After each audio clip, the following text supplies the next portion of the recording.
Hello, in this video I want to show you how to turn off restrictions on Apple TV.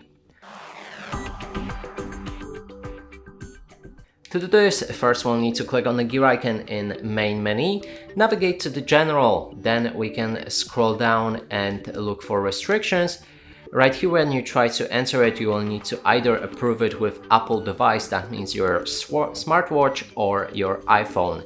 And you can also approve it with the passcode. If you know it, then you can click on approve with the passcode and enter it.